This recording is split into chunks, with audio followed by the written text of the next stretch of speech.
After getting off the bus, the two didn't stop and went straight to the local hospital. The foundation members here had been waiting for him for quite some time. There were one student after another lying in the hospital room, and their parents were covering their faces and crying beside them. At this time, Zhang Feng waved his hand at the foundation people. They immediately understood and left the ward with the students' parents. Now only Zhang Feng, Stephen, and the students lying unconscious on the hospital bed were left in the ward. Zhang Feng found a random student and began to observe them. On the other side, Stephen looked at the teacher and took out his notebook to frantically record. Chapter 120 Cafeteria Poison Mom. Teacher, do you still save people? Facing Stephen's question, Zhang Feng didn't say anything. He just pulled out a pack of silver needles and then began to stab the student's acupoints. This was Zhang Feng casting the divine level skill Rejuvenation Divine Art. Soon, the student's face became rosy. Zhang Feng frowned slightly.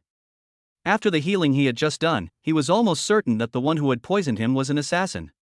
Under Zhang Feng's guidance, Stephen also began to learn how to save people. Soon, the students in this ward had all stabilized their conditions. As long as they were well conditioned next, recovery would come sooner or later.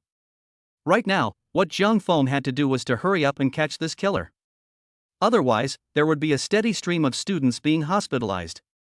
Zhang Feng called out to the people from the foundation. Mr. Jiang. The person from the foundation shouted. Zhang Feng inquired about the situation. It turned out that all these students had eaten the cafeteria's food, and that's why they had food poisoning. Is it a problem with the ingredients? Zhang Feng opened his mouth and asked. The people from the foundation shook their heads in succession and said. At first, we also thought it was a problem with the supplier of the ingredients, but we sampled a batch of ingredients and even made a special meal to eat, and there were no signs of poisoning. When the people from the foundation said this, then Zhang Feng knew. I'm afraid the problem was with the cafeteria cooks. Zhang Feng called up all the cooks in these schools and took a closer look. It was a pity that Zhang Feng didn't see anything strange after looking for a long time. In desperation, Zhang Feng chose to visit on the ground. The first school Zhang Feng chose was a middle school he had once built. This middle school was also quite famous in the area and had produced many students with excellent grades. Zhang Feng and Stephen disguised themselves as students and headed to the cafeteria to explore the situation. Waiting for the noon mealtime, Zhang Feng and Stephen took the cutlery and headed to the cafeteria window to get their meals.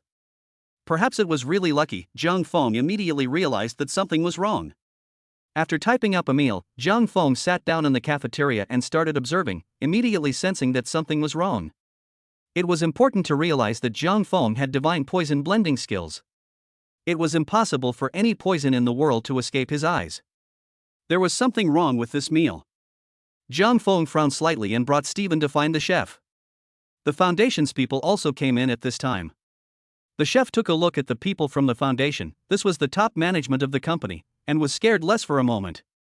Zhang Feng inquired about a few things, and this chef didn't know a thing. In the end, Zhang Feng directly checked the rice he had fried. Something's not right, Zhang Feng said.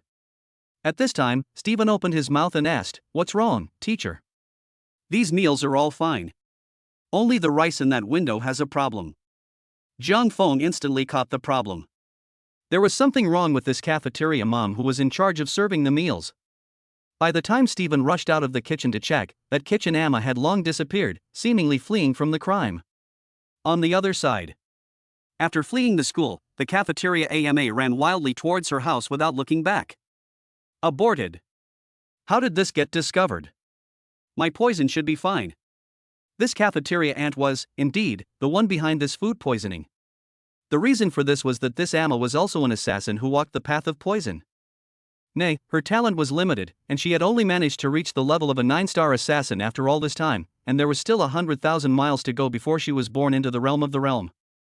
It was only that Big Mother had recently invented a new type of poison, which might allow her to further advance in the poison path. But to verify and modify this poison, an extremely large number of poisoning examples were needed. Relying on missions to develop poisons was impossible even if it took years. But this Big Mom had a brainwave. Where are there many people? Schools. There are so many students in schools. If you just mix it up, you'll get tons of poisoning cases. So Big Mother applied for the position. It's just that what Big Mother didn't expect was A school that she casually applied for was actually a school founded by the Heavenly List killer. Right now, Big Mom knew that she was going to be investigated soon. She directly chose to run away. As the saying goes, if you stay in the Green Mountains, you are not afraid of not having firewood to burn. Returning home, Big Mother hurriedly packed up her things without saying a word. She has very few things. In fact, what is really important, on the contrary, is some experimental information. But who knows, just at this time, the door of her house suddenly rang. Big Mother felt very bad and accelerated the movements of her hands. Luckily, I left a back door. After Big Mother finished cleaning up, he was about to leave through the back door without saying a word. But just as he opened the door, he saw a man standing in the doorway. "Hello. May I ask where you want to go?" Standing outside the door was none other than Zhang Feng and Stephen. Looking for death. Seeing that the back door was blocked, the Big Mom directly struck out without saying a word. Although she took the path of poisonous killing, she was at least a 9-star assassin and still knew a little bit of physical arts. It was a pity that she wasn't facing an ordinary killer, but Zhang Feng. It wasn't even necessary for Zhang Feng to make a move. Seeing this scene, the nearby Stephen immediately blocked Big Mom's attack with his quick eyes and hands. Although Stephen was now at the level of a beginner's 9 stars, there was a slight gap between him and a true 9-star. But that was a gap from a 9-star that specialized in physical arts. Facing in Big Mother, who was proficient in poison kill one, it was still easy for Stefan to subdue her. "Who the hell are you?" The Big Mom was upset, her eyes staring at Zhang Feng with death. Zhang Feng looked at her and couldn't help but shake his head slightly and sigh. He had clearly told all the killers that they couldn't strike at student children. How come this Big Mom still didn't put her words in her ears? Could it be that she really thought she wouldn't come for her? Zhang Feng didn't answer her question, instead he took her information and flipped through it. It had to be said that this information was extremely detailed in its understanding of poisoning. It was hard to imagine that this was the information that a Big Mom had come up with. Zhang Feng looked at the information for a couple of moments before throwing it into the fireplace. To outsiders, this information was indeed extremely valuable first-hand information. But for Zhang Feng, who possessed a divine poison concoction, it was just a few pieces of rotten paper. When Big Mom saw that the information was burned, she was furious and stared at Zhang Feng with spiteful eyes, but unfortunately, she was completely subdued by Stephen and couldn't move. Zhang Feng sat on the sofa, leaning his body back while placing his feet on the table, and opened his mouth. "Tell me, who is your superior?" Chapter 121, Why Vampires Don't Like Spicy Food. Tell me, who is your superior? Zhang Feng looked at the Big Mom with a calm face. There was more than one kind of handwriting on this profile, so it was obvious that there was someone behind the Big Mom. The Big Mom looked at Zhang Feng with a resentful face, then said, "I won't say anything even if I die." After speaking, Big Mom was about to bite through the poison under her tongue. This was a common means of self-extermination. In ancient times, some dead maids would commit self-extermination when they knew they had no way out, in order not to betray their masters. Only what the Big Mom didn't expect was that in front of him was Zhang Feng. With Zhang Feng in front of him, even death couldn't do it on its own. With a flick of Zhang Feng's finger, the small cup of water sitting on the table suddenly flew into the Big Mom's mouth. This time, the Big Mom's mouth was propped open and she couldn't bite the poison capsule in death. Stephen was also aware of the seriousness of the matter and hurriedly broke open the Big Mom's mouth and took out the poison. With a thud, the Big Mom fell to her knees. At this time, Zhang Feng's voice came from above. "It's fine if you don't want to talk, it's just that it'll make your death less painful." When the Big Mom looked up, what she saw was not Zhang Feng, but Zhang Feng's shoes. A very ordinary pair of shoes, not high-end goods, just a pair of sneakers. But the look of this pair of shoes was forever branded in the Big Mom's heart at this moment. "Who the hell are you?" Big Mom was terrified. She felt that the person in front of her was unfathomable, as if she could take her life at any time. One had to know that she was already a 9-star assassin, but facing this person, she didn't have half the certainty that she could win. At this time, Stephen opened his mouth and said, "My teacher has told all the assassins not to strike at child students. You are not taking it seriously at all." Big Mom froze. She then looked at Zhang Feng with extremely shocked eyes. "You're that sharpshooter?" Zhang Feng didn't answer her question and simply said, "Since you're not willing to talk, forget it. But you don't want to die easily, you'll be tortured more than death next." After saying these words, Big Mother's face completely changed. If she had just succeeded in extinguishing herself, that would still be cool. But now that she was unable to extinguish herself, what awaited her in the future was a bitter life. Big Mom panicked. If I tell you, can you let me go? Jiang Feng stopped in his tracks. I can't, but I can let you die a painful death. Fine, then I'll tell. Big Mom confessed her superior. It turned out that Big Mom came from an ancient pharmaceutical family. The old ancestor of this family was an imperial physician in the ancient imperial court. Before the old ancestor died, he passed down an ancient book that contained the divine art of raising the dead. It was a pity that this ancient book was torn apart in the turmoil later on and its whereabouts were unknown. Big Mother only knew that there was a junior in the family who obtained the remnants, and the junior disappeared after that. As for now, there were still a few remnants of the pages passed down within the family. It was not systematic at all. And the contemporary head of the family had an order that whoever could complete the ancient book would become the family patriarch. Big Mom also had a son, both of them came from the same family, only they were collateral bloodline with low status. So Big Mother thought of using this means to research poison and complete the ancient books. Poison and salvation medicine both have the same origin. As long as the study of poison can also be launched back to salvation medicine, this is the path that Big Mother took. However, what Jiang Feng didn't expect was that Big Mother did this just out of herself. In other words, there was no one behind Big Mom to instruct her. But even if that was the case, there was no way Jiang Feng would let Big Mom off the hook. He simply sent Big Mom to heaven. Clean up the scene. Jiang Feng said to Stephen. This incident was different from normal, so it was better to clean it up. Luckily, Stephen had learned a lot from Jiang Feng's side, so cleaning up a scene was still simple. Soon, Stephen was wearing a cleaning suit, holding a mop in his hand, and started cleaning the living room. Just as Stephen mopped and mopped, he suddenly came up with a sentence. Teacher, do you know why vampires don't like spicy food? At this moment, Jiang Feng was sitting on the sofa with his feet up, flipping through books. He said with a slight frown after hearing Stephen's question. I don't know. Stephen said, because vampires like blood. At this instant, Jiang Feng froze. A shiver then hit his head from his feet. Who taught you this? Jiang Feng said. Stephen stood up straight, pulled out his notes, and quickly flipped to the page, then said. Cleaning up a scene requires a certain amount of cold jokes to lighten the mood. Oh yeah, there's another one underneath. The cold joke just now is not a necessary process to clean up the scene. Jiang Feng was sweating a bit. Luckily, Stephen moved well and quickly cleaned up the scene. Jiang Feng then let him out of the place. Jiang Feng felt that if he stayed in the house any longer, his entire body would be frozen into an ice sculpture. But who knew that just as Jiang Feng and Stephen left, a little boy came back.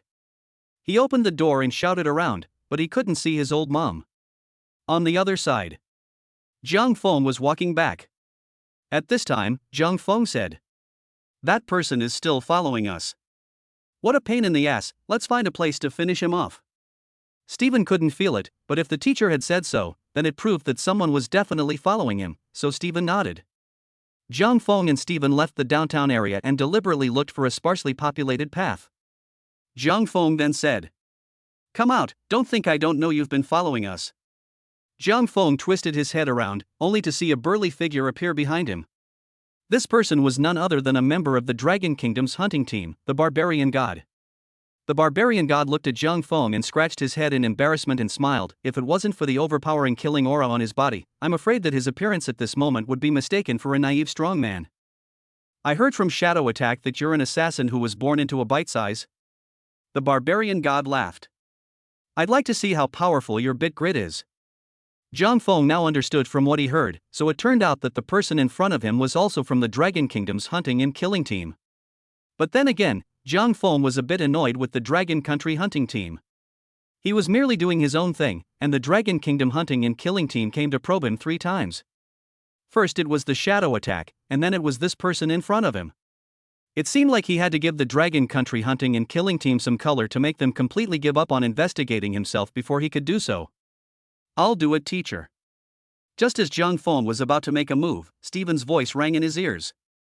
Jiang Feng looked at Stephen with a face full of surprise. You come? Are you sure? Chapter 122, I've got a bit too many bits of grid. Stephen's face was filled with a look of bravado as he said. I'll do it. During this period of time, Stephen had followed Zhang Feng and he had grown extremely fast.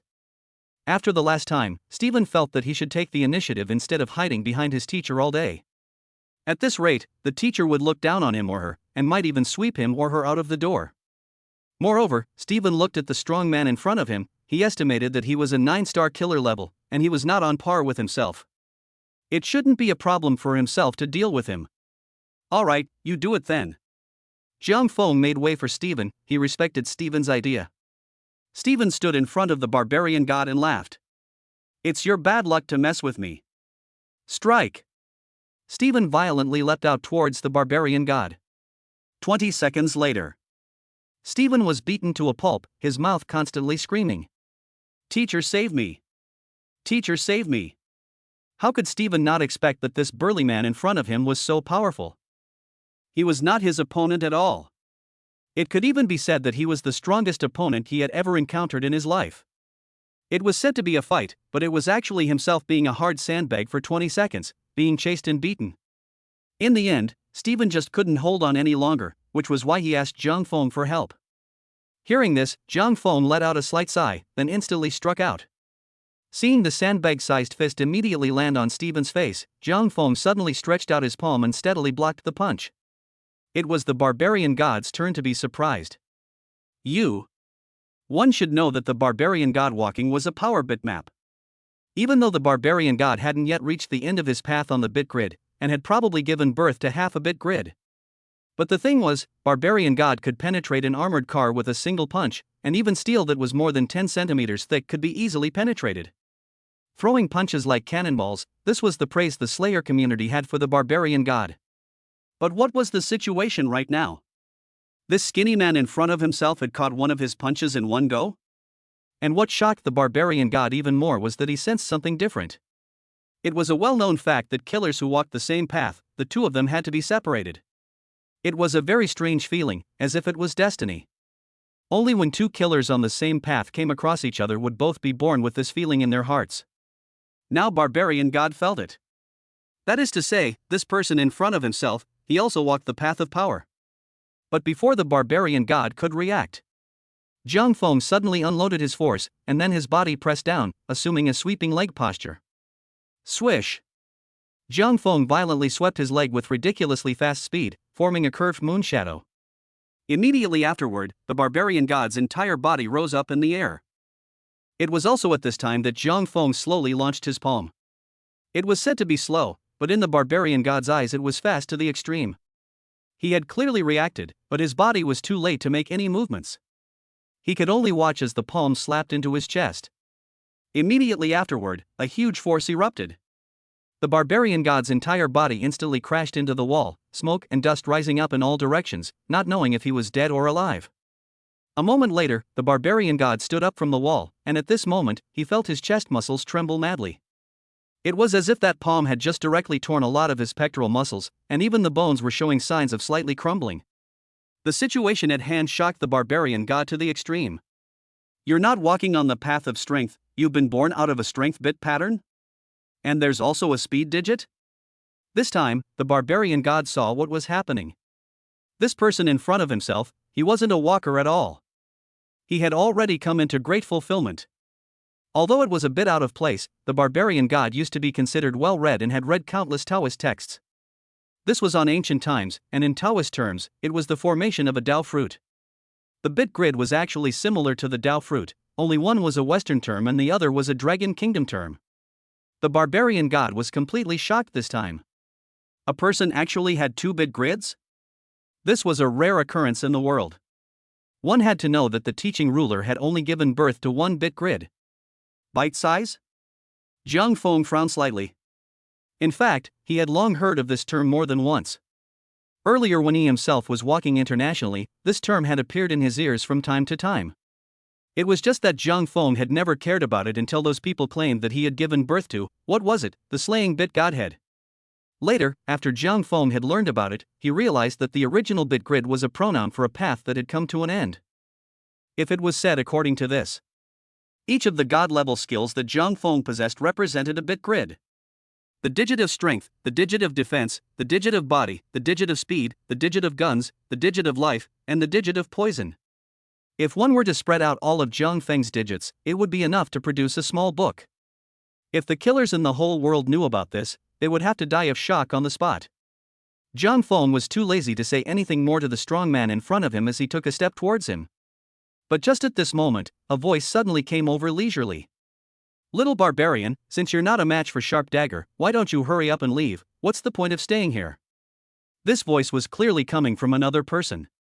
The barbarian god then sensed something bad, and he turned his head and just ran wildly. Jiang Feng was much faster than him, but just as Jiang Feng was about to give chase, a person suddenly stopped himself. It was Stephen. Stephen's eyes were now mesmerized, and his entire body had been completely manipulated. By the time Jiang Feng reacted, the burly man had already disappeared. Jiang Feng frowned slightly and gently patted Stephen's cheek with his hand, and the latter immediately awoke.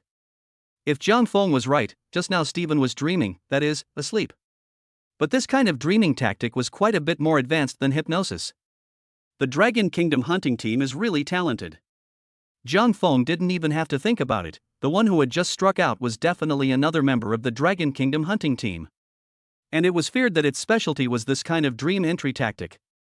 He had inadvertently made Stephen enter his dream, and then had Stephen come and blocked himself. Chapter 123: Stephen's Family Gathering. The barbarian god was already on his way back, and at this moment, his back was completely wet with cold sweat. Beside him, there was a petite girl.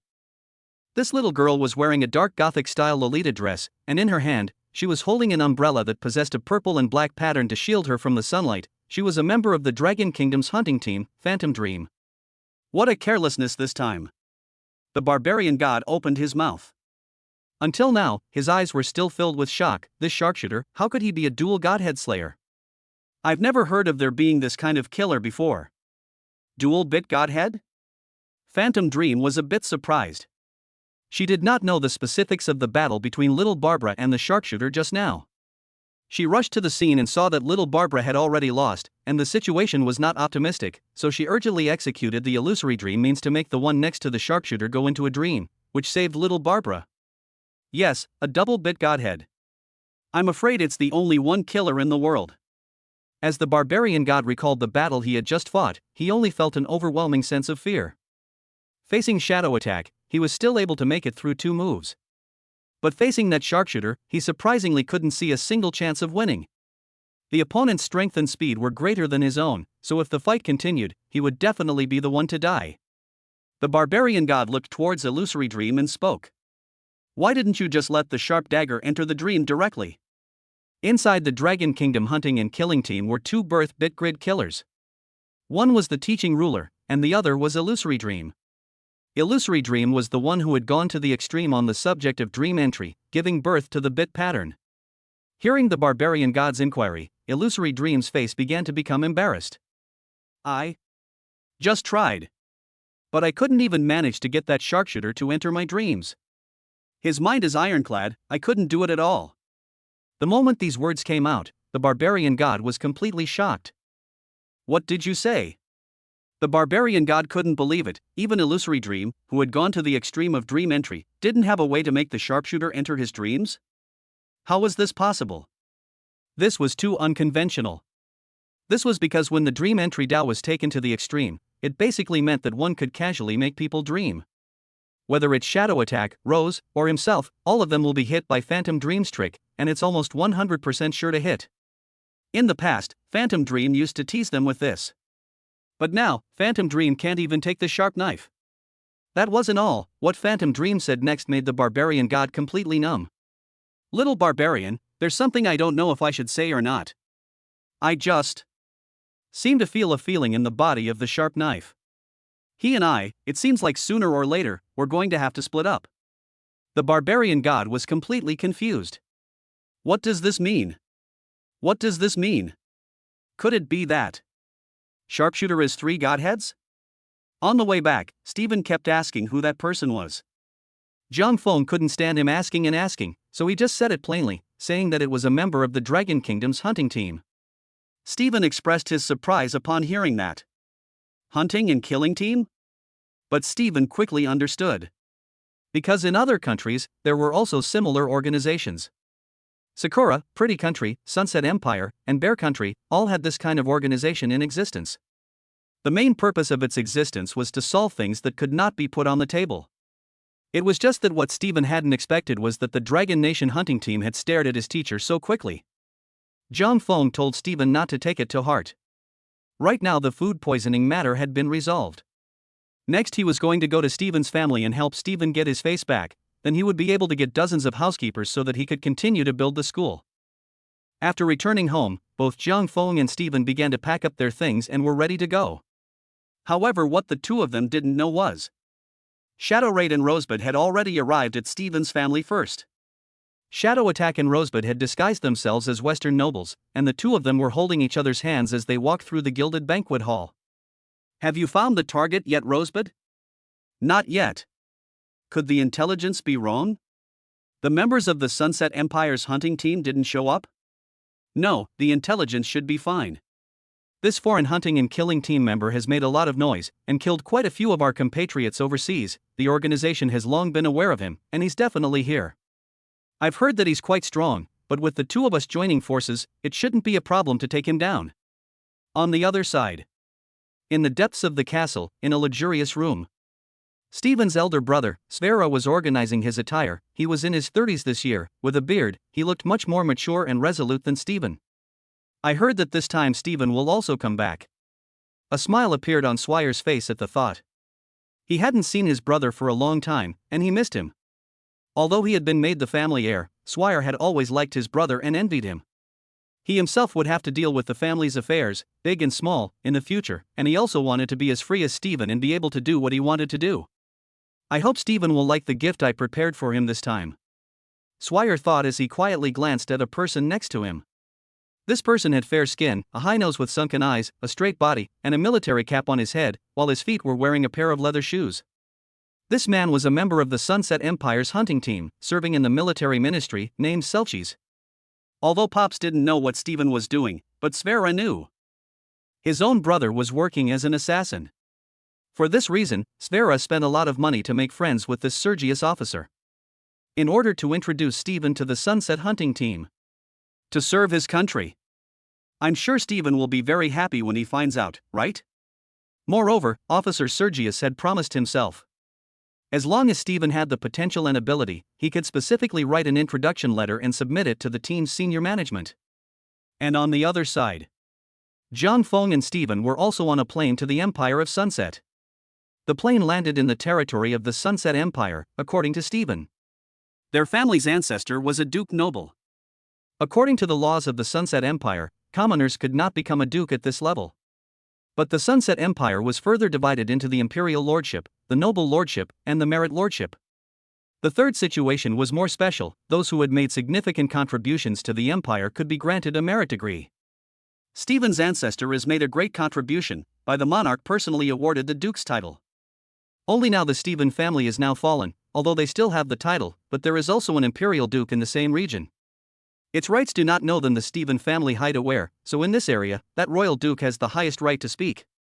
Although the Steven family had fallen, their ancestors were at least prominent, and there were many people in this region who were willing to sell their family's face.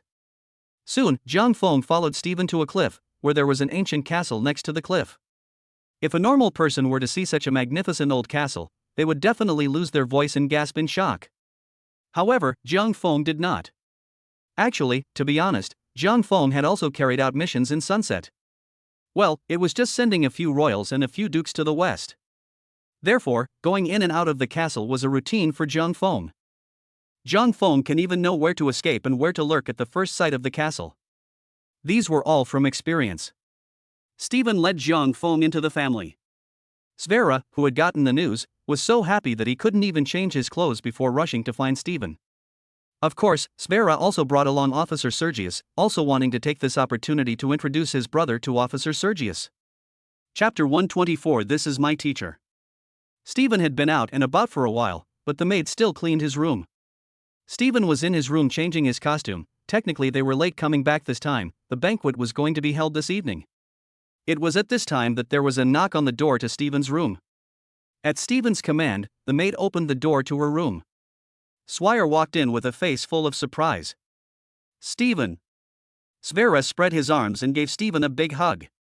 Stephen was a little embarrassed, after all, two men hugging each other. But luckily his brother didn't hug for long and it didn't take long to separate. Svera looked at his brother with concern. How's it going out there lately? How's the food? How's the clothes? Are there any injuries or anything? If there are, I'll hurry up and have the doctors within the family come over to help you out. Stephen just smiled and shook his head in the face of his brother's care, then said, Thank you, brother, I've had a good time outside. Right, brother, I want to introduce you to someone to meet. Stephen led Zhang Feng to his side. As a top assassin, Zhang Feng had naturally studied the etiquette of the upper-class people in various countries. When he first met brother Stephen, Zhang Feng was not too big for his britches and slightly saluted without being humble. On the other side of the room, when Svera saw such standard etiquette from Zhang Feng, he froze for a moment. What standard etiquette? Svera was slightly surprised inwardly. This person might be a noble as well. When he went out, Zhang Feng often performed makeup, and at this moment, Zhang Feng was painting the makeup of the Sunless Empire, even if he was wearing it. With Zhang Feng's divine makeup skills, even if the queen personally received Zhang Feng, she wouldn't be able to tell which country Zhang Feng was from. Svera didn't dare to be negligent and hastily returned the big salute. At this time, Stephen spoke. This is my teacher, you can address him as Ayers. During this period of time when I was out and about, it was this Mr. Ayers who has been helping me. If it wasn't for Mr. Ayers, I'm afraid I'd be in dire straits and wouldn't be standing here so easily. Ayers was a name that Zhang Feng had made up off the top of his head. Zhang Feng had discussed with Stephen when he arrived, and used this name to address himself in the land of sunset. The meaning of it was also obvious. It was not convenient to take out either the Grim Reaper or Zhang Feng's real name. When Svera heard his brother say this, the look on his face changed again, and he excitedly went up and shook Zhang Feng's hand.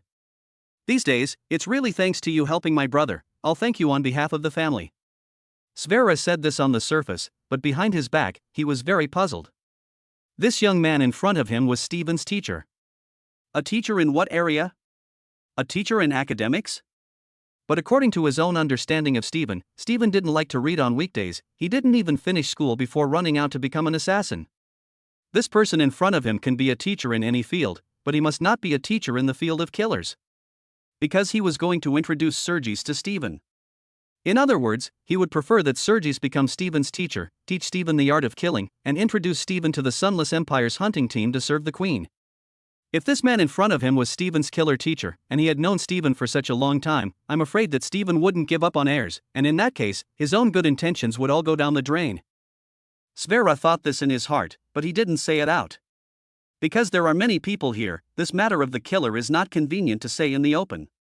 So Svera smiled and then said to Stephen, Stephen, this time when I came back, I just happened to introduce you to a friend to get to know. Just as Svera finished speaking, behind him, Celsius walked up. Hello.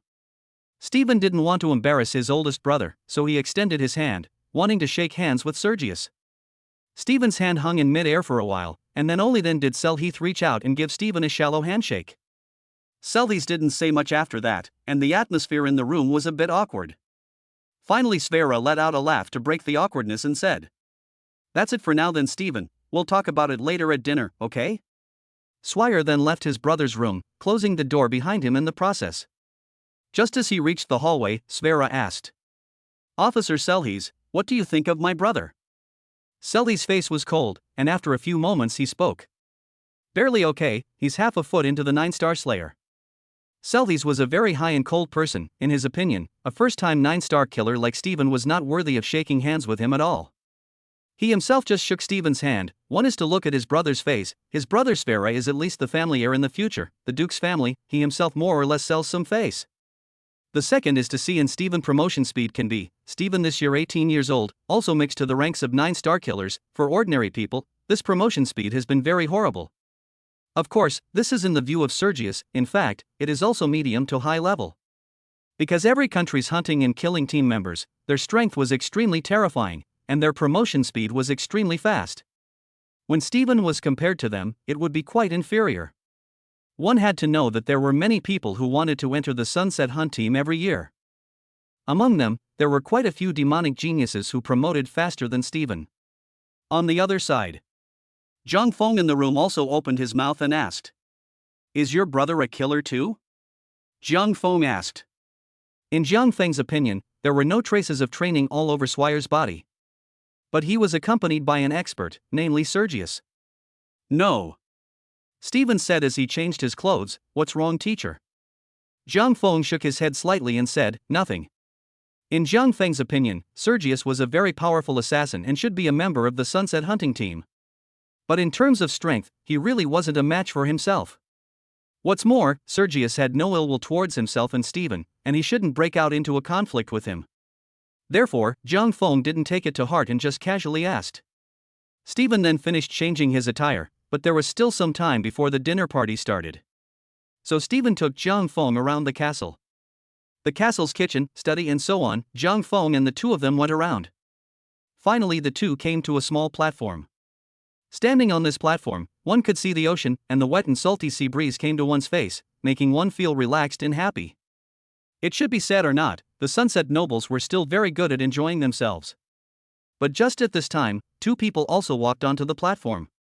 These two people were no one else but Shadow Attack and Rosebud. The two of them had hijacked a car on their way here, knocked Stephen's uncles and aunts unconscious, and then disguised themselves to look like them. Uncle, auntie. Stephen curtsied slightly upon seeing the two. Shadow Raid and Rose looked at this child with a kind smile on their faces. But on the other side, Shadow Raid felt something was wrong. Why do I feel that I've seen this Stephen before? Chapter 125, Doing It. Shadow Raider smiled continuously on the surface, but behind his back, he was puzzled. He always felt as if he had seen this Stephen before. But after Shadow Raid thought about it, he just couldn't remember. In fact, what Shadow Raid didn't know was that he had unintentionally glimpsed Stephen during that Sakura operation.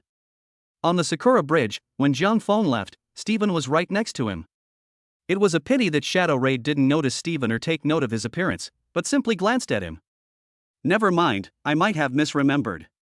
Finally Shadow Raid gave up on remembering and began to immerse himself in the disguise. During the rest of the conversation, both parties had a good time. They talked to each other about some anecdotes from the past. For these anecdotes, Shadow Raid and Rose answered each other well, and were even able to restore the scene when the anecdote happened, as well as their own state of mind at that time. Otherwise, how could they say that Shadow Raid and Rosebud were top killers? Just look at this role-playing ability, it was already beyond 99% of the killers in the world. And after talking for such a long time, Stephen didn't have the slightest doubt. In his opinion, the ones standing in front of him were his uncle and aunt. As for Jiang Feng, he was standing beside them, quietly listening to their conversation. Unlike last time, Jiang Feng was in full camouflage this time, not a single trace of his killing aura was exposed.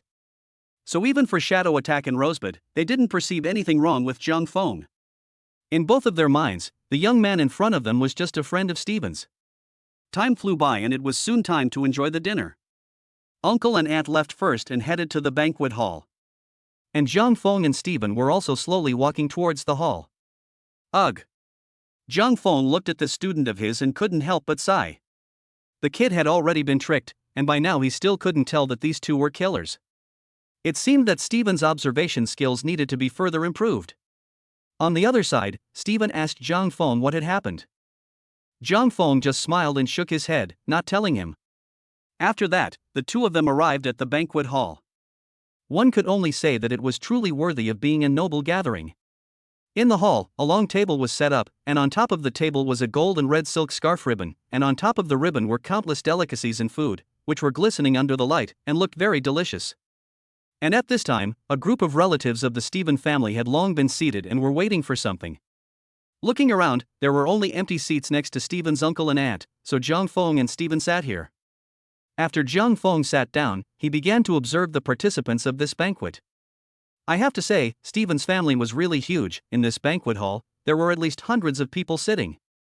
The blood relations were extremely complicated, and Jiang Feng even saw an old man with a white beard shouting grandmother to a child who had just learned to walk.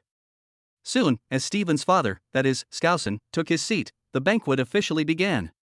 Skorsen made a short speech before the crowd could pick up their knives and forks and dine. In the Sunset Empire, there was no such thing as eating without speaking. Instead, they preferred a more lively scene, so discussing the future at a banquet was an extremely common occurrence. There were also a few people who came to give Stephen a toast, which also showed how high Stephen's family status was. Jiang Feng, on the other hand, was savoring the food while secretly sizing up Steven's uncle and aunt.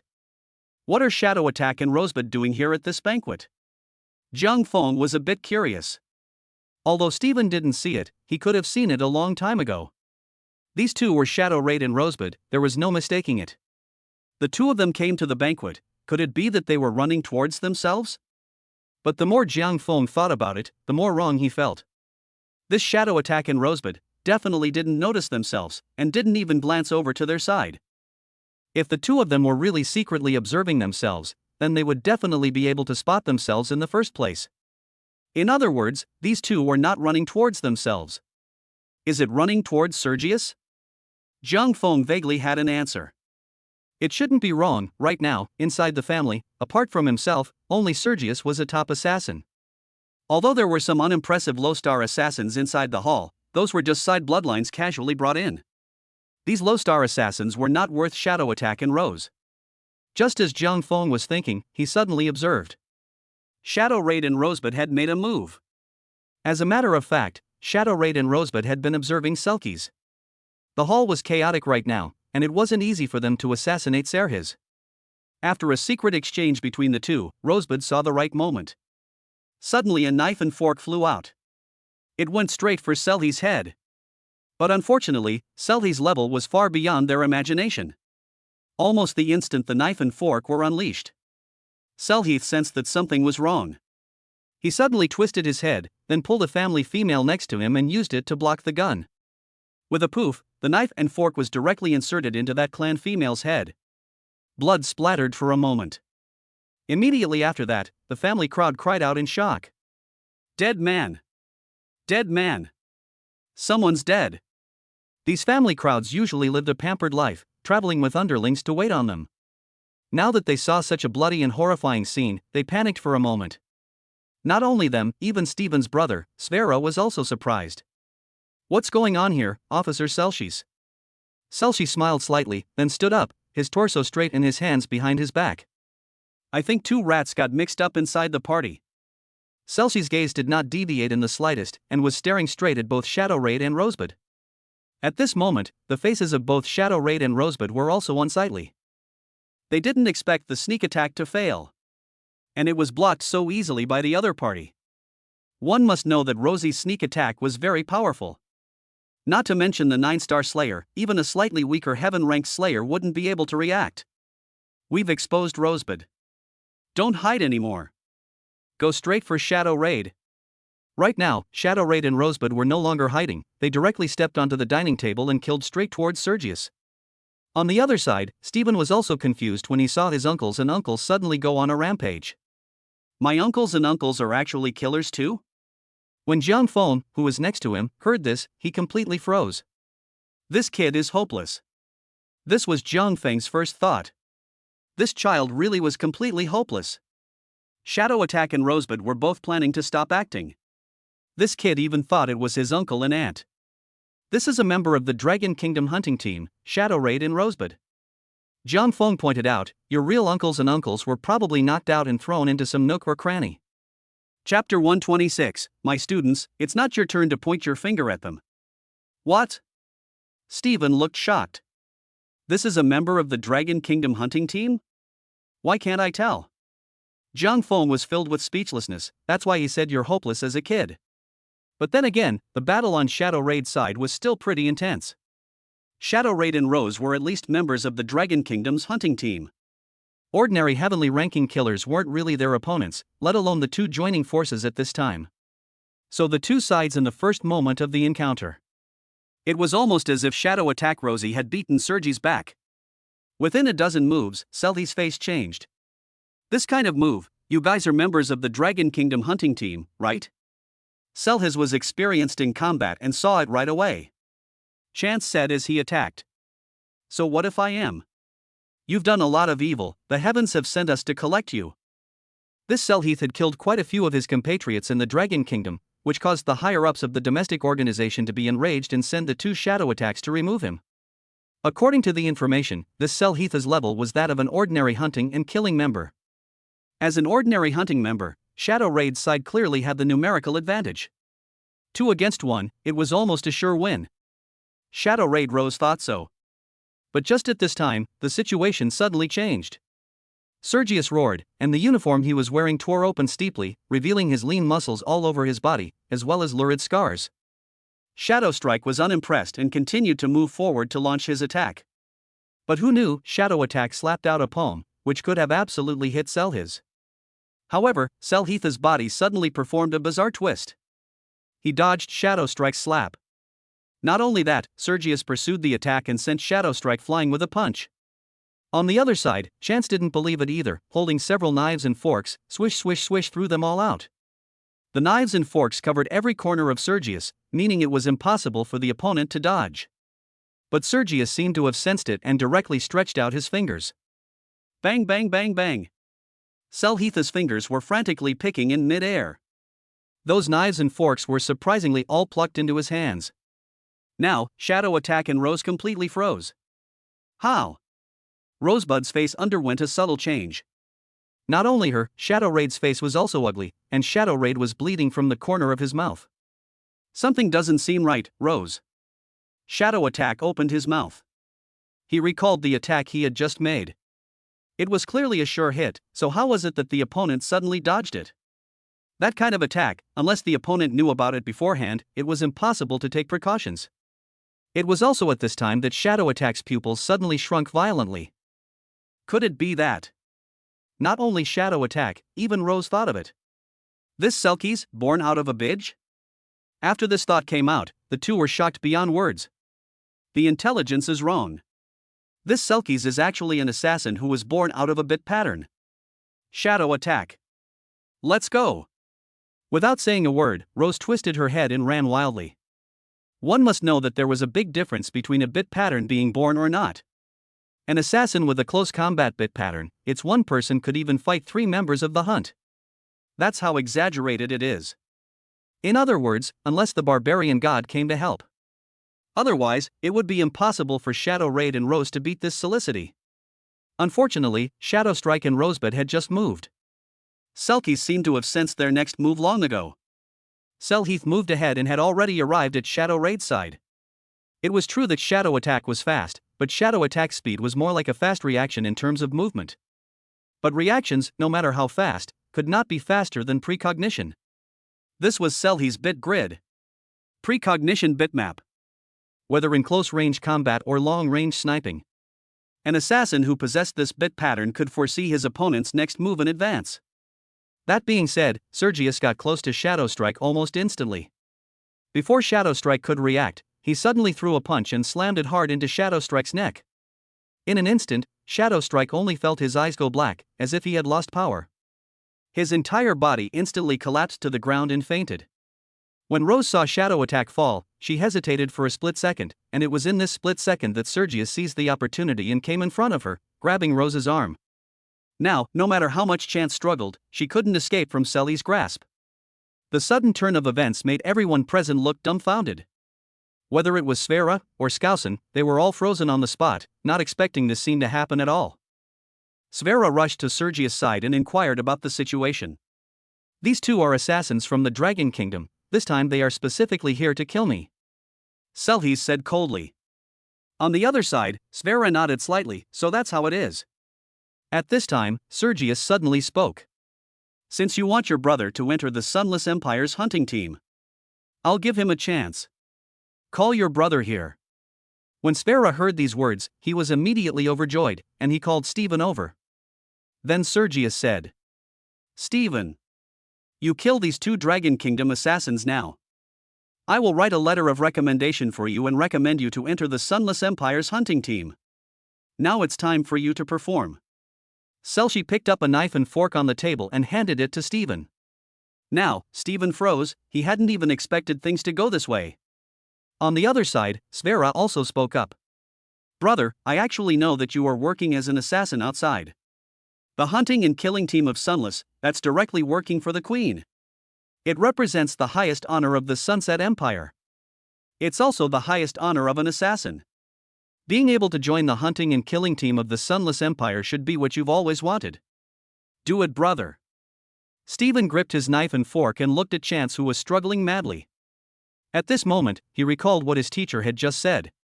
This was Shadow Attack and Rosebud, members of the Dragon Kingdom's hunting team. The teacher is also from the Dragon Kingdom. In front of the teacher, killing Dragon Country people. And how was he himself different from Selkies? Stephen's hand holding the knife and fork trembled slightly. At this time, Sarah's frowned slightly. What are you waiting for if you don't do it? Stephen suddenly dropped the knife and fork in his hand and raised his head, his steely eyes looking straight at Sarah's. I can't get down. Selkie saw this scene and was furious for a moment. He himself had mercifully given this kid a chance. He himself had thought that as an assassin, killing was something he should have done. But now that he was facing a foreign killer, he couldn't even lay his hands on him. Such a person did not deserve to enter the Sunset Empire's hunting team. And Sergius was angry that he had looked away. It was as if his good intentions had been fed to the dogs. You are not qualified. Scram! Selkie suddenly struck out and slapped Stephen hard on the face. Stephen was slapped to the ground on the spot. It was also at this time. Zhang Feng let out a light sigh. It wasn't loud, but everyone present could hear it. Immediately after, everyone saw it. Zhang Feng stood up. Zhang Feng looked at Sergius with a face full of indifference and slowly spat out a sentence. My student. It's not your turn to point fingers. P.S. The Sunset Empire is England, I see some people are asking, so I'll say it here, and by the way, I'm asking for some gifts, thank you all. Chapter 127 Kill. At this moment, Zhang Feng got up. Everyone's eyes were on him. Right now, there were quite a few nobles who were talking about it. Who is this person? I don't know. I still haven't figured out what happened until now. Me neither. This is too bloody. Each of the nobles on the scene turned pale. However, among them, there were also nobles who were not surprised and were as steady as a mountain. These nobles were usually followed by a low-star assassin.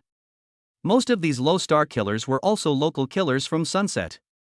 Right now, they all whispered when they saw Sergius' great power. This is our Sunset Empire's top assassin, the kind that directly serves the queen. When the employers of the low-star assassins heard this, each of them had a surprised look on their faces. Their eyes changed as they looked at Sergius. This was an assassin that directly served the queen. I'm afraid it was the most powerful class. As for this heirs who stood up, the nobles had also asked the low-star assassins about his identity. But the result they got was that none of the killers present recognized this heirs. It looks like it should be an assassin that came out of some corner. How could this kind of no-name killer be a match for Selkies? Never seen this number before, never even heard of it. It wasn't just the other nobles. Even Sverre was surprised at this point. How could he not expect that this Stephen's teacher would come forward? This was because according to Selkies, this heirs was not a killer per se. In other words, was this heirs purely protective of his students and that was why he came forward? Although his own brother had been slapped, Sverre had quite a grudge in his heart. But Selkies was strong and powerful, and there was nothing he could do to take him himself. Right now, Ayres was in the middle of an outbreak of conflict with Sergius. The one who suffered was Ayres. This kind of murderous killer like Sergius would definitely not spare Ayres. So Sverre hurriedly said, Misunderstanding, it's all a misunderstanding. Mr. Ayres, I'll drink to you, just pretend this never happened. After speaking, Sverre then picked up the wine cup on the table and drank it all in one go. On the other side, Zhang Feng completely ignored his words. In the next second, Zhang Feng's breath was no longer hidden. It was this instant that Zhang Feng erupted with a monstrous killing aura. If other people's killing aura was something that could make people feel slightly uncomfortable, then Zhang Feng's murderous aura was like holding a knife to his neck. This instantaneous outburst of murderous aura even directly locked onto Sergius. It caused Sergius' entire being to faintly freeze. Immediately afterward, his brows furrowed. So you're also a killer, it seems that I was mistaken before. Selkies said as such. Zhang Feng took a step towards Sergius. The two of them just stood face to face, as if a big battle was about to break out. Sergius was half a head taller than Zhang Feng, and he stood at a full 1.95 meters. Seek death. Sergius suddenly struck out, a fist calling Zhang Feng straight in the face. Zhang Feng smiled faintly and simply stretched out two fingers and blocked it. Sergius felt as if his punch had hit a steel plate, and the opposite side didn't move at all. You're also a member of the Dragon Kingdom hunting team?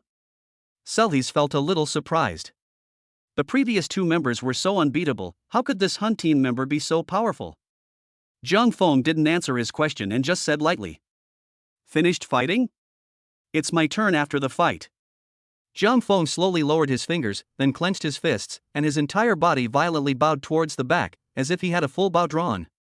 The corner of Sergius' mouth hooked up slightly at the sight. You think you can hit me? You're also an assassin, you should know the bit grid. I'm a slayer who was born with a precognitive bit pattern. Your fist will come from the left, right? An attack of this level, I can casually. Sergius hadn't even finished speaking. Zhang Feng's fist was instantly sent out. The fist was like a cannonball. It arrived in front of Sergius almost instantly. At that instant, Sergius' pupils dilated wildly. Because in his line of sight, Zhang Feng's fist was like an instantaneous movement. He couldn't even see the process, the other party had just thrown a punch, and the fist was in his face. He had clearly predicted his movements, but he just couldn't dodge. In other words, he had predicted it and made an evasive maneuver in advance. But the difference in speed between the two sides' movements was too great. If Sergius' speed was 1, then Zhang Feng was 100. Bang! This shot was like a cannonball of a fist that directly smashed into Sergius' face. The punch directly dented the lower half of Sergius' face. The jawbone was broken and the facial bones collapsed. Sergius' entire body even flew out directly backwards, smashing hard against the wall. This punch left everyone present dumbfounded. Even if they were killed, they would never have imagined that this unheard of heirs would be able to punch Sergius half to death with a single punch. So powerful? Who the hell is this guy? Why have I never seen this person before? At this moment, all of the low-star slayers present were in shock. It wasn't just the low-star killers, but also all the nobles. This also included Svera. Svera's mouth was slightly wide open, his face full of disbelief. His own brother's teacher was so powerful? Even the members of the Sunset Empire's hunting team were not his opponents? It was also this instant that Svera understood. It turned out that from the beginning to the end, it was all his own wishful thinking. His own brother had long since found a better teacher than Sergius. This Sunset hunting team, his own brother didn't even bother to enter. Svera looked towards the unconscious Stephen with eyes full of apologies. Zhang Feng had no intention of letting Selhis go. He walked slowly towards Selhis. Selhis looked at Zhang Feng with a face full of shock. Who the hell are you? You? Selhis struggled to stand up, his jawbone broken, his speech was all airy and blurred. That punch just now had really hurt him too much. Every time he got up, his knee joints trembled like crazy before he sat on his butt again. Zhang Feng walked over to him and slowly squatted down, then grabbed his hair and yanked him up from the ground. The two of them faced each other, and Zhang Feng looked at him expressionlessly. Sergius, I'd like to remember. You were there when your officer died, right? Zhang Feng said these two words. The pupils of Ceres' eyes instantly narrowed. In that instant, Sergius remembered. Everything came back to him. There had once been a murder in their barracks. One's own top boss was killed. When he himself arrived at the scene, he only saw a man in black. This man in black twisted his head to look at them and then left. At that time, Selhitha's rank was very low, but this scene was forever burned into his heart. Even if Selhis became an assassin later on, this scene remained a demon in his heart. In the end, he had no choice but to find a soothsayer from the Sunset Empire to divine the events of that year. In the end, the soothsayer spat out two words. Death. Chapter 128, Moving to the Dragon Kingdom. Only then did Sergius realize that the one who had killed his own officer in the first place was the 10th-ranked god of death on the heavenly ranking. Sergius completely despaired. He didn't realize that the gap between himself and the top assassin of the heavenly ranking was so big. He originally thought that he was already the world's top assassin when he was born as a bit grid. He had the backbone to look down on anyone. But now that he looked at it, he was really too arrogant. There were people outside of people, and there was a sky outside of the sky. Unfortunately, what Sergius didn't know was that the birth bitch could indeed look down on the world, and ordinary heavenly ranking killers were not his match at all. But the problem was that he hadn't encountered a heavenly ranking killer. He had encountered a heavenly ranking number 1 who possessed dozens of bit grids. Zhang Feng didn't intend to keep Sergius, and the latter didn't beg for mercy. Zhang Feng slowly built up his strength and then threw a punch. The punch went straight through Sergius's chest, shattering his heart right open. Sergius' eyes gradually dimmed, completely dead. A member of the Sunless Hunt team had fallen. Speaking of hunting and killing team members, this wasn't the first one Jiang Feng had killed. In the past, when he was on a mission, Jiang Feng often fought with members of hunting and killing teams from various countries. Jiang Feng let go of Sergius, then pulled out a white silk scarf from his chest pocket and slowly wiped his fist. Well, the etiquette that nobles should have still couldn't be missing. Now, everyone present was stunned. When Stephen woke up, it was already midnight. The impact of today's incident on all the nobles was too great. Some of the nobles couldn't bear it, and rushed to leave before the dinner was over. Of course there were quite ambitious nobles among them. They felt that this was an opportunity and visited Jiang Feng at his door, only all of them were rejected by Jiang Feng. After Stephen woke up in his room, the first thing he did was call out for his teacher. Sverre was beside Stephen, and he told Stephen about Jiang Feng's heroic deeds. Who would have thought that Stephen didn't have the slightest bit of surprise on his face? Instead, he revealed an unexpected smile. This made Sverre feel a bit surprised. That's normal, after all, it's my teacher. Stephen's face was filled with a godly expression. When Swire saw this, he had mixed feelings in his heart and said to Stephen, "I'm sorry, Stephen. It was all my wishful thinking that brought things to this point." Stephen didn't blame his brother, he knew that he was doing it all for his own good. Enough about that, I'm going to go find my teacher. Stephen lifted the covers, rolled out of bed, and hurried towards the study. As soon as he opened the study door, only to see the candlelight flickering slightly, a young man was sitting at the desk, his right hand clenched into a fist, supporting half of his handsome cheek, while the other hand was flipping open a book, staring at the contents of this book with unblinking eyes. "Teacher!" Stephen called out. Seeing Stephen arrive, Jiang Feng slowly closed the book with one hand before placing it on the desktop. "Where are those two Dragon Kingdom Hunt team members?" Stephen opened his mouth and asked. "Ran away by themselves," Jiang Feng said. After it was over, Jiang Feng had the two of them thrown into a room. As a result, these two woke up and left on their own. Jiang Feng had no intention of leaving them behind either. The Dragon Kingdom hunting team, to be honest, had nothing to do with himself. At this time, the study door was opened and Stephen's father hurriedly walked in. When Scottson saw Jiang Feng, he was about to make a big salute without saying a word. Jiang Feng didn't bother to stop him, so he quietly watched him finish his salute. As a matter of fact, just after the incident, Scottson wanted to visit Jiang Feng. But the problem was that those nobles within the family were too abrasive. They kept pulling on Scottson, saying that they wanted to meet this Mr. Ayres. Jiang Feng had ordered a refusal a long time ago, so Scottson had been politely refusing them. Scottson hadn't been busy until now. Although Scottson was old, he could still tell the difference between non and non. That Sergius was a member of the Sunset hunting team even though he said he was. But he acted without any emotion, sending Stephen to this kind of people. I'm afraid that the fate is very bad. Moreover, if the family befriended this kind of cold-blooded and emotionless beast, it would not necessarily be a good thing for the family. On the contrary, this teacher of Stephen's, his strength was outstanding not to mention. After Stephen was beaten, he was the first to come on the field to help, enough to see the character of this Mr. Ayres. Putting aside everything else, this character alone made Scottson esteem him beyond measure. Jiang Feng didn't beat around the bush and directly stated his intentions. He had come to the Stephen family originally because he was running towards the butler. It must be said that the Stephen family's housekeeper, in the process of school construction outstanding performance, large and small things are done very well, can be said to be meticulous, works seriously. Of course, the most important thing is that these people do not have to pay for food and clothing. The whole process is the Stephen family underwriting, and is to save a sum of expenses. This is too comfortable. So Jiang Feng really didn't want to give up these black slaves. No, it was the labor force. On the other hand, Scottson immediately agreed without saying a word after hearing Jiang Feng's intention. This Mr. Ayres had protected Stephen, so what was wrong with wanting some housekeepers? The people then discussed a few more matters. One of the most headache is how the family should develop in the future. This time, we have offended the Sunset Empire's hunting team. This was a team that directly belonged to the Queen, which meant that they were violating the King's authority. Needless to say, if the Queen learned about this, she would definitely send someone to question them. And now that the family is in decline, the Queen won't necessarily remember her old feelings. Whether to kill or kill, it's all up to them. Even if the Queen does not pursue this matter, what about the other members of the hunting team? Maybe they will also secretly find them trouble. Although the Stephen family is big, but there is really no killer who can take out his hand. Facing the members of the Sunset Empire's hunting and killing team was simply a mantle.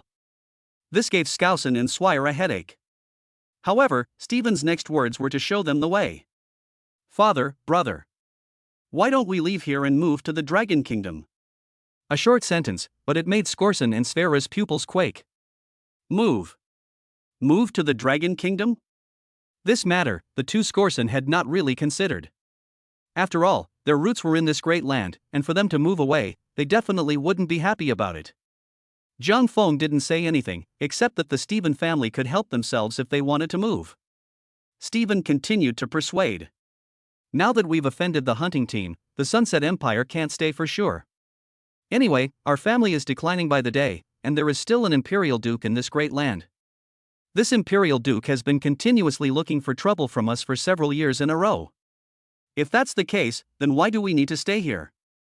Father, brother, there's an old saying in the Dragon Kingdom that says, if a tree moves to death, people move to life. And why should we hang ourselves from a tree?" Chapter 129. Why not recruit sharpshooter to the hunt? After Stephen finished those words, he started to draw a big pie for his father and brother again. Saying that in the far west of the Dragon Kingdom, where there were clear blue skies, turquoise prairies, and endless lakes, it was an isolated fairyland with no one to bother them, and there, their family was completely self-sufficient. Stephen colorfully said, "Gradually, Skousen two people are said." Only that the matter of the family's relocation was of great importance, they still had to ask other people's opinions first. The family is not only the two of them, if there are only two of them, they would have already winged their way to the Dragon Kingdom. Right now, after discussion, Skousen decided to ask others for their opinions first. See how many people chose to stay and how many chose to leave. After the will was decided, they would start selling the family's assets. To be honest, after so many years of accumulation, the Stephen family's assets had reached an extremely terrifying point. By selling all of their family assets, they could completely build another ancient castle on the prairie in the western part of the Dragon Kingdom and have more money than they could ever spend in this lifetime. Skousen and Swire didn't stay long, they immediately went to ask the other nobles for their opinions. As for Zhang Feng, the two of them didn't stay idle and prepared to return to China tomorrow. Regarding the matter of the Stephen family moving, it was also good news for Zhang Feng. If the Stephen family moved to the Dragon Kingdom, then he would have a constant supply of housekeepers and would never have to suffer from a lack of manpower again. Zhang Feng rested overnight in the Stephen family and set off the next day. By the time the two arrived at the airport, Stephen received a text message on his cell phone. Stephen's expression was happy. "Teacher. My father and the others have agreed to move." Stephen was really happy.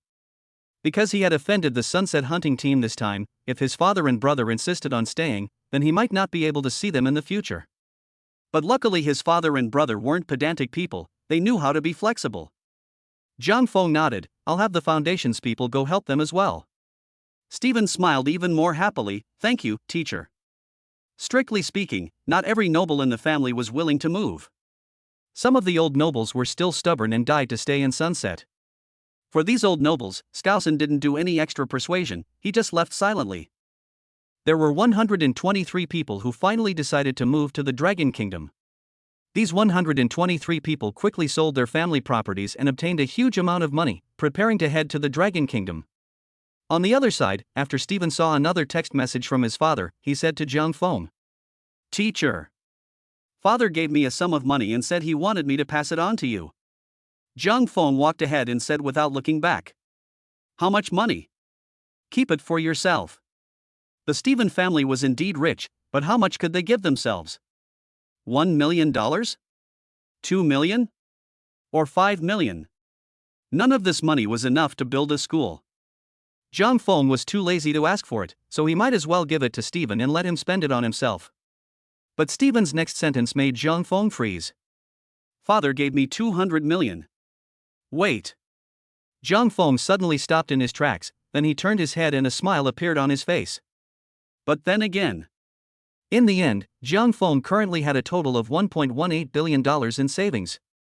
Converted into schools, it was 5,900 system points. Adding the 500 from before, that would be 6,400 points. Of course, Zhang Feng couldn't use this $1.18 billion at the moment. It was because Skousen and the others hadn't sent their housekeeper over yet. Moving was a big deal, and Skousen and the others were short of manpower themselves. It was estimated that they would have to wait for a while before Skousen could send a housekeeper. On the other side, Shadow Attack and Rosebud returned to the hunt headquarters in a sorry state. The leader couldn't help but show a surprised look even after seeing the two of them. "What's this for you two?" Shadow Raid and Rosebud came back in extreme haste, not daring to stop along the way. They didn't even dare to turn on their cell phones for fear of being located.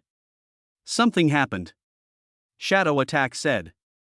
Rosebud then spoke about what happened within the Steven family. Now, the leader was completely shocked. Another assassin born out of a bitch? The leader was completely confused.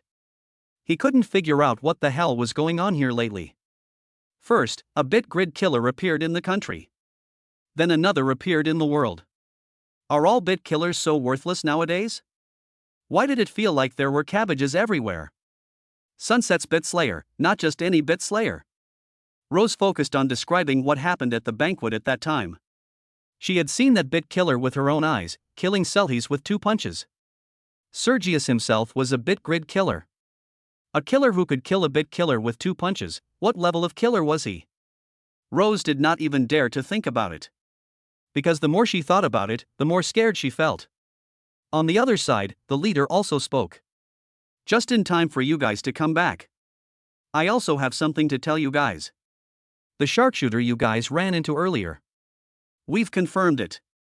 He's also a genuine bit killer." Both Shadow Raid and Rose were slightly surprised when these words were said. However, the next words from the leader completely stunned them.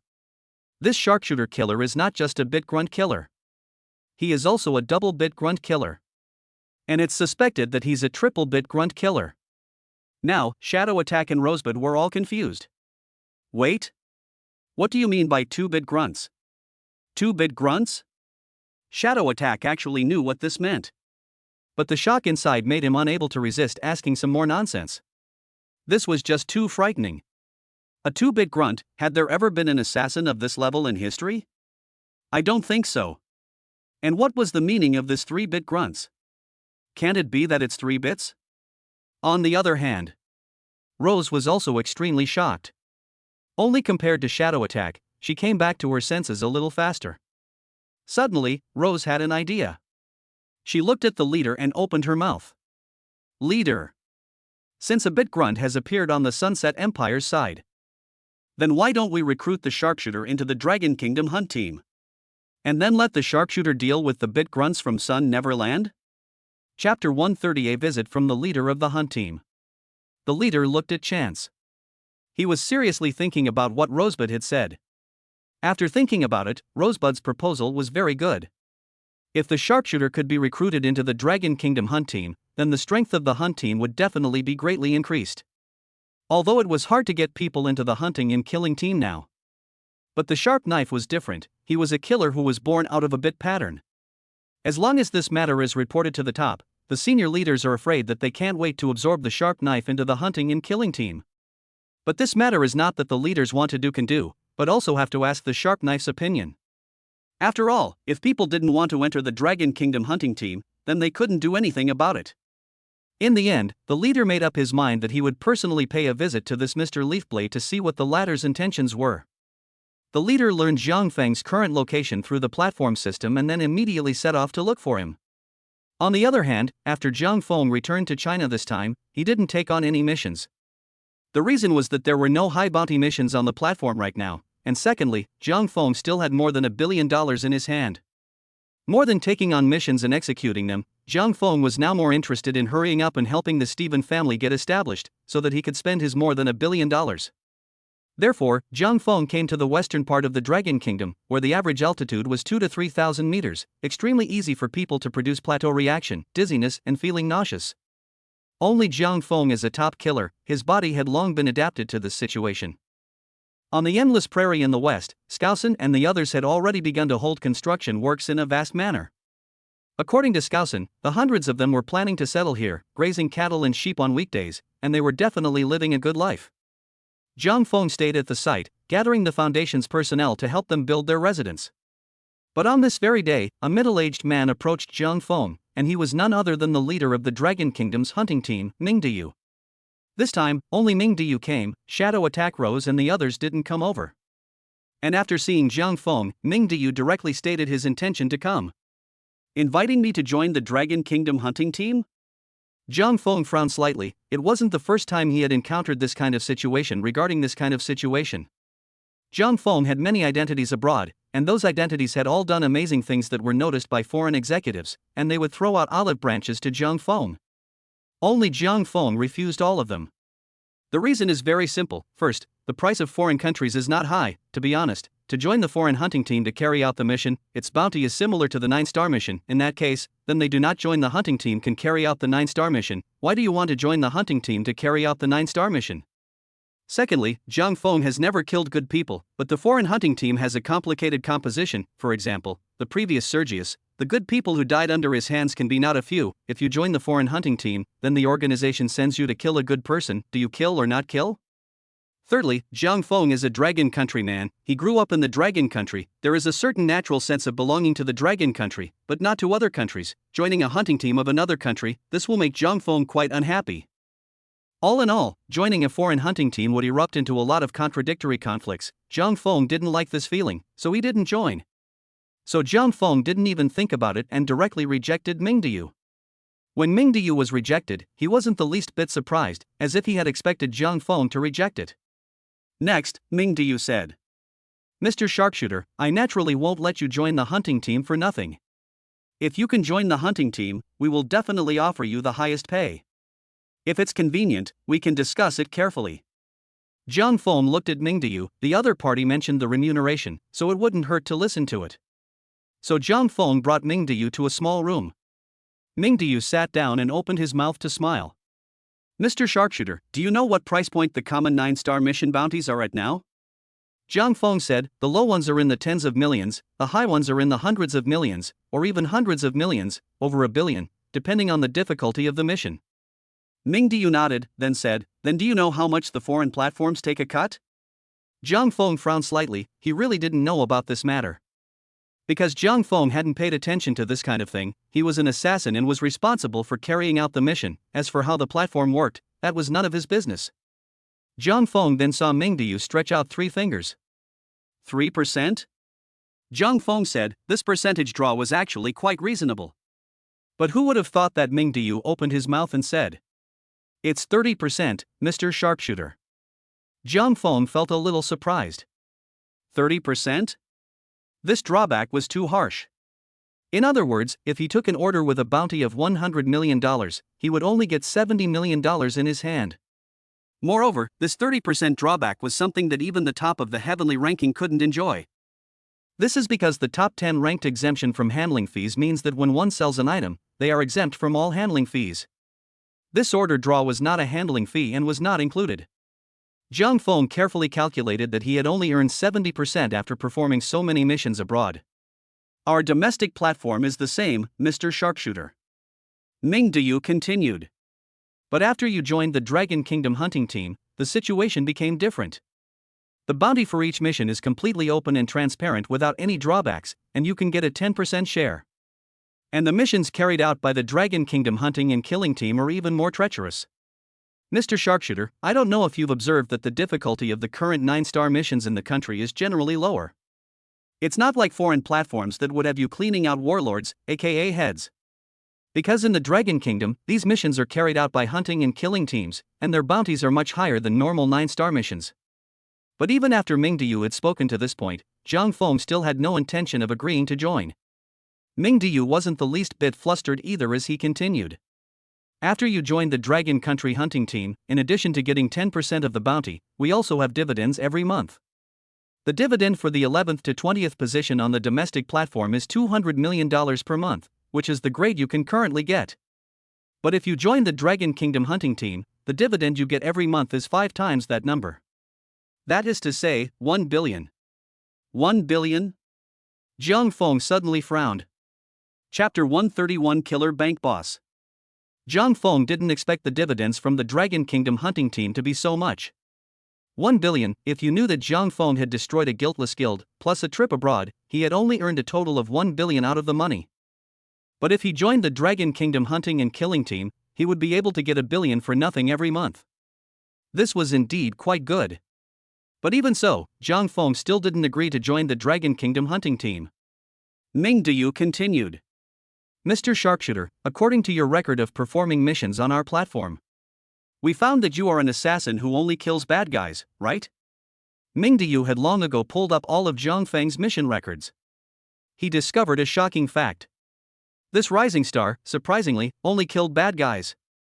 He was a very principled person and fit the tone of the Dragon Kingdom's hunting and killing team. Yes. Zhang Feng didn't bother hiding it and directly opened his mouth to admit it. That's good then, Mr. Sharpshooter. Ming Deyu laughed. Our Dragon Country hunting and killing team, we also only kill bad guys. And after you joined the Dragon Kingdom hunting and killing team, we don't place any restrictions on you except for carrying out missions. Zhang Feng didn't say anything, he was just thinking silently. After a moment, Zhang Feng spoke. I'll give this matter some thought. To be honest, the conditions offered by the Dragon Country's hunting team were indeed very good, at the very least much better than other countries' hunting teams. But even so, Zhang Feng still had to think it over. Because once he joined the Dragon Country hunt team, it meant that he was working for the officials, and he was carrying the responsibility on his own shoulders. Ming Deyu smiled faintly, as if he had expected this situation. For Ming Deyu, his purpose had already been achieved. He hadn't come to meet with Sharpshooter this time with the intention of making the other party agree once and for all. The other party said that he would consider it, which was already a very good result. Afterwards, Ming Deyu left a phone number for Zhang Feng and explained that if Zhang Feng figured it out, he could call this number. The Dragon Kingdom hunting team will always welcome you, Mr. Sharpshooter. Ming Deyu stretched out his hand and shook Zhang Feng's before leaving. After Ming Deyu left, Stephen walked in and asked about what just happened. Zhang Feng didn't hide anything and told Stephen what had just happened. Teacher, you're joining the Dragon Kingdom hunting team? Stephen looked surprised. Zhang Feng gave a helpless laugh. Didn't say I was joining, just considering it. It's okay, teacher, whether you join the hunting team or not, I will always be behind you. Stephen laughed. Zhang Feng didn't say anything, he just walked out of the room and started to help Skousen and the others build their residence. To Zhang Feng's surprise, the next day, a group of strangers came here. After inquiring, Zhang Feng realized. It turned out that this group of people were personnel from the Dragon Kingdom's Central Railway. This is a big deal. You have to know that the Dragon China Railway, that is the official construction enterprise of the Dragon Country, in the world's top 500 enterprises can rank to the top 5, and directly under the orders of the official senior management of the Dragon Country. This group of people would not come here for no reason. After asking, Zhang Feng realized that it was Ming Deyu who arranged for them to come over. Its purpose was to help the Stephen family build a residence. Some more people came one after another behind them, the ones from the Dragon Country Iron Construction and even the ones from the Dragon Country Jiaodong Construction came. It could be described as a great momentum. It had to be said that with the help of these people, the Stephen family's residence was quickly built. This also made Zhang Feng a bit impressed. If he could get these people to help him build a school, how much faster would the efficiency be? Only according to Zhang Feng's current status, he had no right to order these people. If he wanted to order these people, joining the Dragon Kingdom hunting team might be possible. After the engineering team had completed the construction, they left. Zhang Feng found Skousen and wanted to call up some housekeepers. Skousen was also very quick. After all, it was something that was promised to Zhang Feng. He drew many stewards without saying a word and handed them all over to Zhang Feng. Zhang Feng didn't stay idle either. He directly called over $1 billion of funds, so that the foundation could immediately start building the school. As soon as the project to build the school was established, Zhang Feng's side immediately received system points. A total of 5,900 points, plus the 500 left over from earlier, that was 6,400 points. This was a huge amount of money. And during this period of time, Zhang Feng also felt like he was almost rested and could continue with his mission. Zhang Feng remembered that he had an agreement with the old boss of the killer bank earlier. It said that he was going to have a meal with someone after he was done with his side of the business. When that incident happened, the killer bank really couldn't do anything about Zhang Feng. Their killers weren't Zhang Feng's opponents, but Zhang Feng wanted to leave the killer bank and still had to make a big kill to do so. The old president of the killer bank stepped in and sort of helped himself avoid this trouble. It was nothing to have a meal with someone else. Zhang Feng dialed the phone number of the bank's old boss, and the two of them agreed on a location. which was located within the bear country. Zhang Feng brought Stephen with him and immediately set off for the bear country. The temperature in the bear country was extremely low, and the wind was as cold as a knife. The pedestrians here were wrapped in thick coats, and Zhang Feng and Stephen also wore coats. Zhang Feng was naturally able to withstand the cold, but there was no need to carry on at the moment. It wasn't like they were on a mission. It was Stephen's first time in the bear country, and he was curious about everything around him. In a roadside restaurant in bear country, Zhang Feng met this old boss of Killer Bank. After so much time had passed, he was still the same as before, with a full head of gray hair, a big back comb, a suit, and a gold ring. As Zhang Feng was walking towards the bank boss, Stephen behind him was stopped by the bodyguards.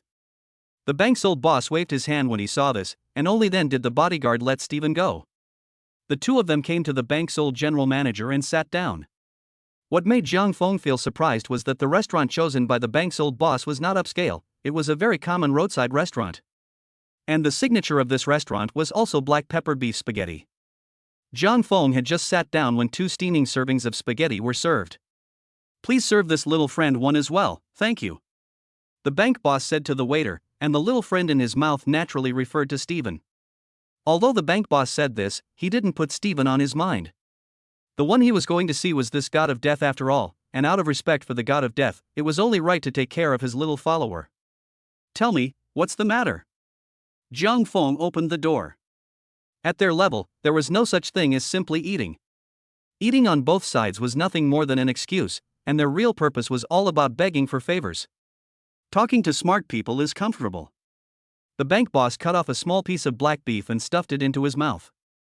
He then said, "Mr. Reaper, as you know, I run a small bank.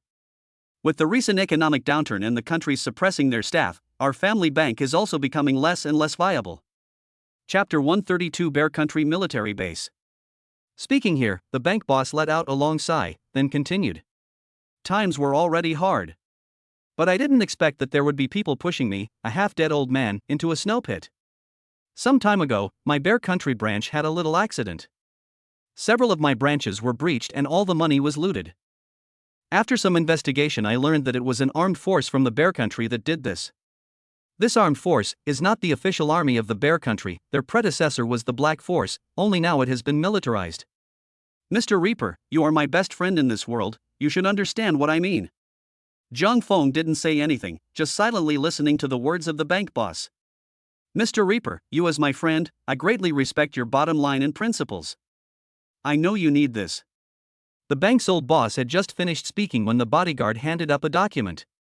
Just like the document given by Mitty at the beginning, this was an investigation document with detailed information about the mission target. More importantly, this document was also stamped with the seal of the International Killer Platform. The International Killer Platform and the Killer Bank were 2 completely different organizations. Even if it was the Killer Bank, he wouldn't dare to extend his hand to the platform to forge this kind of seal. And this seal meant that the content of the information was completely true.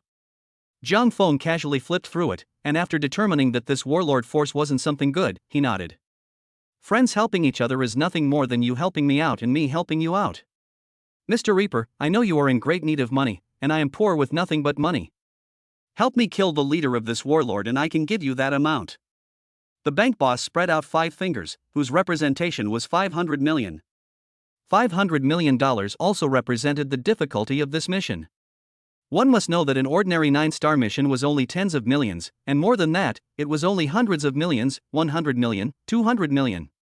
The difficulty of a $500 million mission was already terrifying. The kind that would kill you if you weren't careful.